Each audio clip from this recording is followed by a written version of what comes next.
हिसाब से 6 डायमेंशन से आगे पीछे आपने देखना है, लेफ्ट राइट ऊपर नीचे देखना है, चीज़ इस तरह करी, ठीक है ना। मतलब हम जा रहे हैं, बिल्डिंग कोलैप्स का पता चला आपको, हैंगिंग वायर थी वो लगी हुई है, उसकी वजह से उसका इशू बना है, इसको आपने देख के फिर आगे जाना। अगर वायर लगी है, पेशेंट को इलेक्ट्रिसिटी ऑफ करे नहीं हो सकती, पता चल रहा किसी लकड़ी के साथ उस वायर को साइड पर कर अपनी सेफ्टी को इंश्योर करके फिर आपने जाना है। जाते ही आपने जाके जैसे उन्होंने बताया उनके शोल्डर को टैप करना है। ये आपको पेशेंट मिला है, आपने देखा है, जाके अपनी सेफ्टी को इंश्योर किए, जाके आपने जाते ही उनके शोल्डर को टैप करना है। हेलो, क्या होगा? हेलो, क्या मैं आपकी क्या मदद कर सकता हूँ? मैं ट्रेन वॉलंटियर हूँ। इसका क्या फ़ायदा है? मुमकिन है कि वो अनकॉन्शियस है, आपको आइडिया हो जाएगा उसी पर है कि वाकई उसका दिल भी बंद हो चुका है, कार्डियक अरेस्ट हो चुका है। अगर तो वैसे सेमी कॉन्शियस है, कोई वजह बनी है, तो इसमें आपको रिस्पॉन्ड कर देंगे, इससे पता चल जाएगा, ठीक है ना। अगर रिस्पॉन्ड नहीं किया तो हम अज्यूम कर देंगे इसी स्टेप के ऊपर उसको कार्डियक अरेस्ट हो चुका है, उसका दिल बंद हो चुका है। इस स्टेप से नेक्स्ट स्टेप में आपने फ़ौरन एम्बुलेंस को कॉल करनी है, 111 कॉल करें, ताकि आगे जो प्रोसीजर आपने अडॉप्ट करने हैं उसी टाइम के दौरान एम्बुलेंस भी आपके पास पहुंच गई। तो अगर कार्डियक अरेस्ट है, उसका दिल बंद हो गया, ठीक है, सांस बंद हो गया, तो डेफिनेटली उसको हॉस्पिटल शिफ्टिंग की ज़रूरत है। हम तो एक वॉलंटियर है ना, हम तो एक लेवल तक दे सकते हैं, अल्टीमेट हॉस्पिटल उसको जाना हम कॉल करेंगे एम्बुलेंस को। तो इसमें जो फर्स्ट प्रायोरिटी होगी, हम देखेंगे कि हमारे पास कोई सेकंड पर्सन है, उसको कहेंगे ताकि हम अपना टाइम को मज़ीद सेव कर सकें। अगर नहीं है तो फिर हम कॉल मिलाएंगे, बैल गई है, बात स्टार्ट कर दी हमने स्पीकर ऑन करके, बाकी अपना प्रोसीजर स्टार्ट कर दिया ताकि हम सेकंड्स को भी सेव कर सकें। बताएंगे कि हमने क्या कहना है, वो अपने बड़ा डिटेल्स में बताएगा, फिर पूरा अपना एड्रेस बताना है ताकि एम्बुलेंस जब आए तो वो भी अपना टाइम को सेव कर सके। एड्रेस जैसे आपका ये मेट्रो स्टेशन है, एग्जैक्ट पता होगा किस फ्लोर पे आना है, किस जगह पे आना है। ये नहीं कि मेट्रो स्टेशन पे आ जाए, वो मेट्रो स्टेशन पे आगे नीचे ढूंढते रहेंगे, टाइम वेस्ट होगा। उसमें बता दें कि पेशेंट को मसला क्या है, उसकी एज कितनी है, कॉन्शियस है, अनकॉन्शियस है, एक्चुअल प्रॉब्लम उसकी क्या है, बता के आपने फिर नेक्स्ट स्टेप की तरफ जाना है। नेक्स्ट स्टेप क्या होगा? नेक्स्ट स्टेप में आप उसका LLF करेंगे। LLF look, listen and feel. Look में आप उसकी चेस्ट देखेंगे, राइज एंड फॉल हो रही कि नहीं हो रही। लिसन एंड फील में आप आवाज़ को सुनेंगे उसके कान से, सॉरी नोज से, और साथ फील भी करेंगे। एक ये फील होती है, अगर आप किसी को लटा के देखें ना, सांस की फील होती है, फीलिंग होती है। इससे भी पता चल जाए कि हाँ उसका सांस चल रहा है कि नहीं चल रहा, उसका दिल बंद हो गया कि नहीं हो। इससे दोनों चीज़ें कन्फर्म हो जाएंगी। अगर इधर कन्फर्म हो गई तो नेक्स्ट स्टेप पे आपने फौरन समझ लें कि बंदे को कार्डियक अरेस्ट हो चुका है, आपने उसका CPR स्टार्ट करना। CPR स्टार्ट से पहले आपने कहाँ उसकी पोजीशन क्या बनानी है?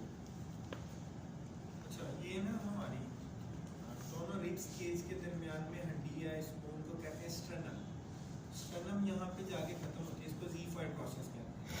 अब ये स्टर्नम स्टेट जा रही है, ये स्टेट स्टर्नम पे एक लाइन ड्रॉ कर ले, एक इसके निप्पल लाइन पे ड्रॉ कर ले। जहाँ पे ये कट करेगा ना, वहाँ पे आपने अपनी फिस्ट यानी हथेली, जो पावर हैंड नहीं है उसकी हथेली की फिस्ट इसके ऊपर रख देनी है, दूसरा हाथ इसके ऊपर इस तरह से रख लेना और फिंगर्स को आपस में इंटरलॉक कर लेना इस तरह से करके देखिए, और हाथ बिल्कुल या बिल्कुल स्ट्रेट, ऐसे स्ट्रेट करेंगे।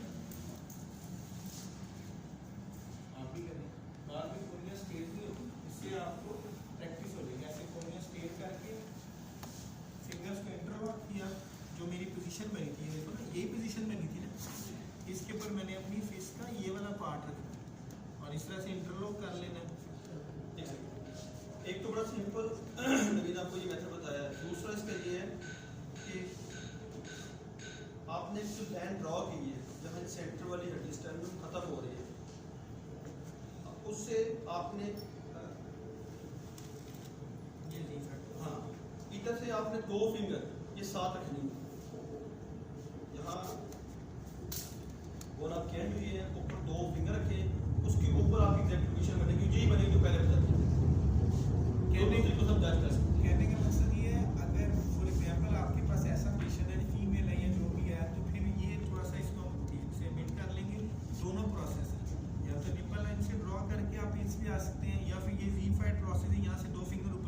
भी आप मिड हाँ। पॉइंट पे आ सकते हैं, दोनों को फॉलो कर सकते हैं। लाइन पे ड्रॉ करेंगे, क्रॉस करेंगे तो एक्चुअली पॉइंट बनेगा, वो पॉइंट आपका होगा। चले, जब आप इस आगे हैं पोजीशन में, तो इसमें 3-4 चीज़ें देखने वाली हैं। अगर वो आपकी ठीक नहीं है तो समझ लें आपका CPR जितना मर्जी करते रहे, कंप्रेशन दे रहे हैं, फायदा नहीं, क्योंकि एक नेचुरल प्रोसेस है। जो आपका दिल पंप कर रहा है, हम लोग उसको लेके चल रहे हैं। उसके लिए ये है कि आपका जो बॉडी वेट है आगे होना चाहिए, ऊपर बिल्कुल। ये मतलब अगर आप इस जगह पे से इधर आ जाएंगे तो ठीक काम नहीं होगा, ठीक है। इधर आए, आपके जो बाजू है लॉक होना चाहिए, कोने लॉक नहीं होंगी तो फिर भी वो जो हमने जितना वेट देना है, ठीक है ना, वो नहीं होगा। और जब आप कर रहे हैं CPR तो कितने टाइम, 1 मिनट में 100 और कितनी चेस्ट को कंप्रेस होना चाहिए, ठीक है जी। और कैसे होनी चाहिए, मतलब जब नीचे ले गए तो उसको इतना टाइम दे और इक्वल हो सकता है। वो फिर वही बात आती है कि जब अपना जो आपका हार्ट पंप कर रहा है, देखिए वो इस तरह कर रहा है, और ये इधर भी नहीं है और इधर भी नहीं है। हमने उस नेचुरल प्रोसेस को साथ लेके चलना और कहाँ करना है। हमने CPR की जरूरत पड़ गई हमें हार्ट सर्विस। हमारा तो बैठ भी आपका हमारी है ना, लेकिन आप उसको कंप्रेशन देंगे तो वो नीचे जाएगा। आपको कंप्रेस कर रहे हैं, वो साथ बेड नीचे जा रहा है। पॉसिबल है जितनी जरूरत है वो ना हो, हम सेकंड 1-8 सेकंड लगेगा जरूर उसको हार्ट सतह पे ले। इधर होता है जी, वो डॉक्टर तो बेड के ऊपर गा रहे होते हैं, वो डॉक्टर वो बेहतर समझते हैं, लेकिन उनको भी नीचे लेके आना चाहिए।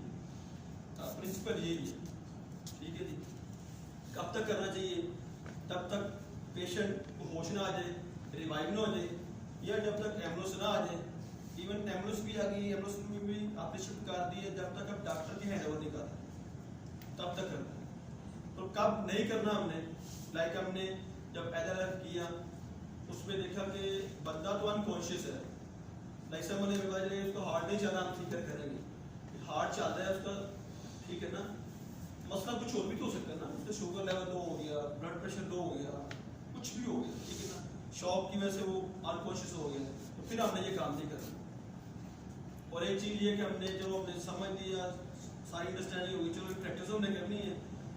घर में गए किसी बच्चे को उठाया, चलो सीखना शुरू कर दो, ये भी नहीं करना। कहाँ करना है हमने, जो बेस्ट ऑप्शन पोजिशन बना के अपने प्रैक्टिस कर लेना। प्रैक्टिस भी जरूरी है। और क्यों हम ये चीज़ बता रहे हैं आपको, एक चीज़ साथ ऐड कर दूँ, ये चीज़ वो जो डायरेक्ट आपकी लाइफ को सेव कर रही है। इसमें कुछ मिनट गुजर गए तो फिर हॉस्पिटल भी आपने कॉमन टर्म सुनी होगी, डॉक्टर जब उसकी करते हैं थोड़ी देर तक वो दिखाने के लिए, उसके बाद 10 मिनट बाद करते हैं, क्या कहते हैं उसको, ECG करते हैं, ठीक है ना। उसके बाद कह रहे थे जी वो पेशेंट तो तकरीबन घंटा पहले से डेथ हो चुकी है। जो टाइम लगा हमें देखने में, एम्बुलेंस आने में, शिफ्ट करने में, वो टाइम उसमें आ गया। डॉक्टर की अपनी एक्सपर्टी, अगर हमें पता चल रहा है पेशेंट हमारा अनकॉन्शियस हो रहा है, कुछ वजह नहीं बनी, हमने फौरन ये प्रोसेस की है, हमने ये स्टेप किए हैं, तो सेकंड जो पहले 10 मिनट है सब ने बड़े अहम है। अगर हमने पहले 10 मिनट में, या इवन मैं 10 मिनट तो एंड बता रहा हूँ, तो फर्स्ट मिनट में हमने शुरू कर दिए, तो अगर जिंदगी है अल्लाह की तरफ से तो पता पेशेंट सर्वाइव कर सकते हैं। अदरवाइज तो कोशिश ही है ना, इसलिए एम्बुलेंस में टाइम लगेगा, हॉस्पिटल में टाइम लगेगा। अगर हमने चीज़ सीख ली है तो समझ हमने एक जिंदगी बचाने का कमल सीख लिया। और यही हम क्यों बता रहे हैं अभी, क्योंकि ये डायरेक्ट लाइफ को सेव करने का प्रोसेस है। इसलिए इस कोर्स में ये 2 चीज़ें ऐड की हमने, एक कंट्रोल ब्लीडिंग, अगर आपका ब्लड भी मैक्सिमम लॉस हो गया है तो ये भी बात आपने सुनी होगी जी, ज़्यादा खून बहने की वजह से उसकी डेथ होगी। इसलिए 2 शेड्यूल हमने इसी कोर्स में ऐड किए। आपने ये 2 चीज़ सीखनी। चलिए शुरू करते हैं। जब आपने कर लिया तो कब तक करना है, सारे कब तक करना है आपने प्रोसेस मैंने बता दी कितने टाइम तक करना है, लेकिन जब तक एम्बुलेंस नहीं आई, एम्बुलेंस बिल्कुल 10 मिनट 20 मिनट लग सकती है रश की वजह से, आपने 2 मिनट करना है। 2 मिनट मतलब 200 से 240 बार कंप्रेशन देनी है। उसके बाद आपने उसका LLF करना है। हो सकता है कि पेशेंट वो उसका हार्ट तो ठीक हो गया है, पंप करना शुरू कर दी है, लेकिन उसकी जो कंडीशन थी वो उसको होश नहीं आई, लेकिन आप कंप्रेशन दे जा रहे तो फिर 7 आना तो तबाही कर दी ना, ठीक है ना। हमने 2 मिनट बाद दोबारा देखे ना कि वो नहीं भी हुआ, एनएलएफ किया, फिर आगे ये साइकिल चलता रहेगा जब तक हम ठीक है जी। चलेंगे दूसरा ना ये काउंटिंग हम नहीं करते, मेट्रोनोम ऐप यूज़ करते हैं। आप भी अपने मोबाइल में इंस्टॉल कर लीजिएगा। मैं इसकी बीप के ऊपर इसको मैंने सेट कर लिया 100 से 120 के राउंड। इसकी बीप के ऊपर बीप को मैंने अपने हाथ के नीचे लेना है।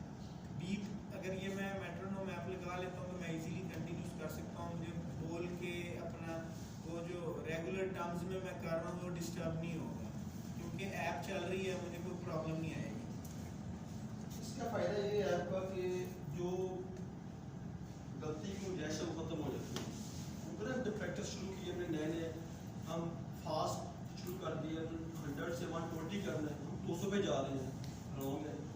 100 से 120 हम 60 पे आ गए, रॉन्ग है। हमने 1 मिनट पे करना था, हम 2 मिनट तक ले गए हैं, 1 मिनट से हम 30 सेकंड में आ गए हैं, वो भी रॉन्ग है। ये ऐप बताइए कि हमने कंप्रेशन कितने किस सीखों से देनी है। चलें शुरू के नीचे आ रही है।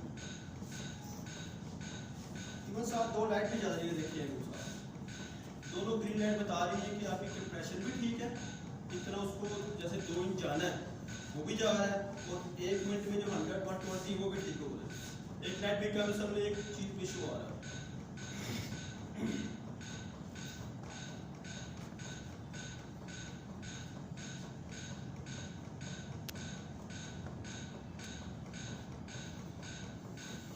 देखा होगा कि मैं इसको रिकॉइल होने की भी दे रहा हूँ, यानी कि मैं वहीं से यूज करता रहूँगा ना। लाइट तो दोनों ऑन हो रही है, लेकिन रिकॉइल होगा तो इसको बेनिफिट है, वरना कोई फायदा नहीं। रिकॉइल होने के लिए आपने थोड़ा सा अपने हाथ के ऊपर भी आने देना है। बैटरी की पोजीशन चेक कर रहे हैं, एक इसका जो घुटना है वो शोल्डर के बिल्कुल पास है, दूसरा किसी भी सेंटर ऑफ काटो के ऊपर आगे चल रहा है। तो ये नहीं आप इधर से आप सेंटर में आ जाए या इधर चले या पीछे ज़्यादा पीछे आ जाए। 2 मिनट मैंने किया, उसके बाद मैंने दोबारा एलएलएफ करना है। अगर तो राइज एंड फॉल या फिर सांस आ गया तो फिर मैंने इसको रिकवरी पोजीशन में ले लेना है। अपने ऊपर लेके एक साइड पे करवट दिलवा के वो आपको रिकवरी पोजीशन नजर भी आ जाएगी। इस तरह से करके एक साइड पे करवट दिलवा देंगे, रिकवरी पोजीशन की करवट दिलवा देंगे। करवट दिलवाने का ये फायदा होगा कि अगर वो पेशेंट होश में आने के बाद वोमिट कर देता है तो उसकी सांस की नाली बनी जाएगी। दूसरा, ये नेचुरल ऐसी पोजीशन है कि इसमें टंग फॉल नहीं होती, जुबान पीछे नहीं गिरेगी। अगर वो दोबारा अनकॉन्शियस हो गया तो हो सकता है उसकी टंग फॉल कर जाए, तो फिर उसका सांस रुक जाए, तो टंग फॉल नहीं करेगी।